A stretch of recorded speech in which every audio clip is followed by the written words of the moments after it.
Here's the general form of a finite state machine. We have inputs and outputs. We also have our current state. This is the state that this FSM is in at this given clock cycle. Now the combinational logic takes the inputs in the current state, and that produces a potential change in the outputs as well as a change to the next state.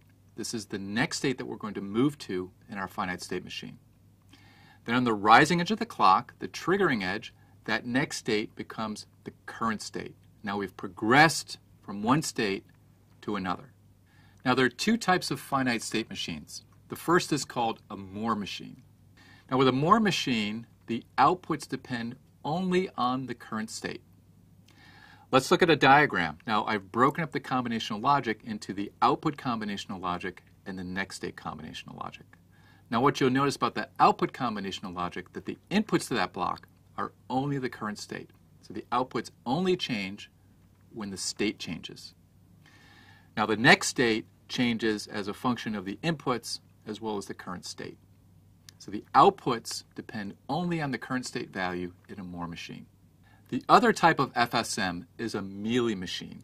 Now a Mealy machine is different in that you'll notice now in this block diagram that the output combinational logic has the current state as well as the inputs to our circuit as inputs to that block.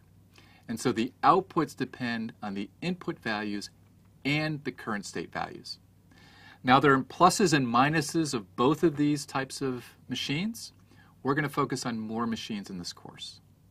Now that we've seen the general structure of an FSM, let's talk about how we design one.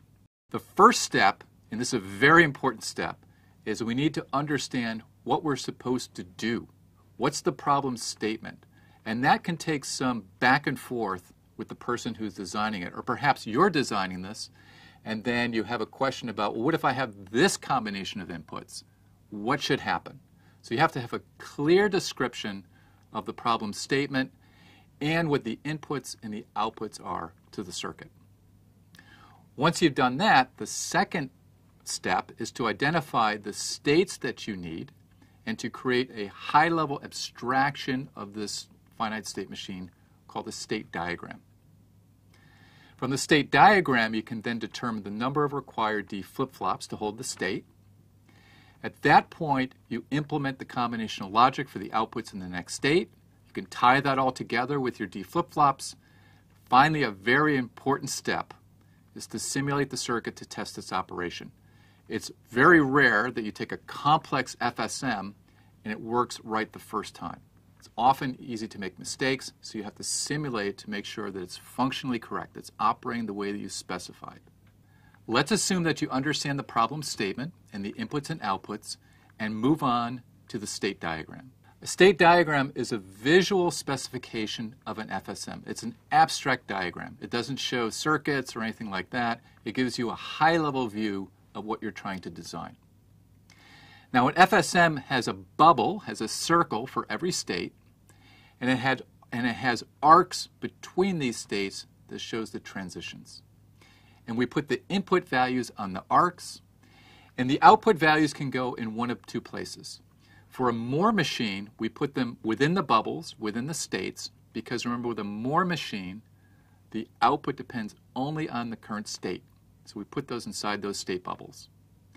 With a Mealy machine, the output depends on the current state as well as the input, so we put those output values on the arcs. Now, with a state diagram, we don't bother showing the clock, but remember it's always present. It's always there to advance those state flip-flops. Here's an example of a Moore state diagram. We have one input, one output, and three states. And each of those states is represented by a bubble. I've also put a label within each state, S0, S1, and S2. Now the arcs represent state transitions for each input value. For instance, if you look at S0, we have an arc with a 1 labeled on that. That means when the input is 1, then I stay in state 0. I also have an arc showing a 0. That means when my input is a 0, then I transition from S0 to S1. Now, we also have the output values shown within the bubbles.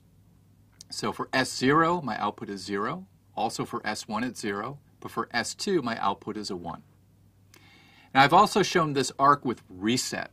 So this shows that when I have a reset signal, and every sequential circuit has a reset signal. When you power up, you want to get your state machines into a particular state, for instance. So this says that I will start at S0, my initial state, when reset is asserted.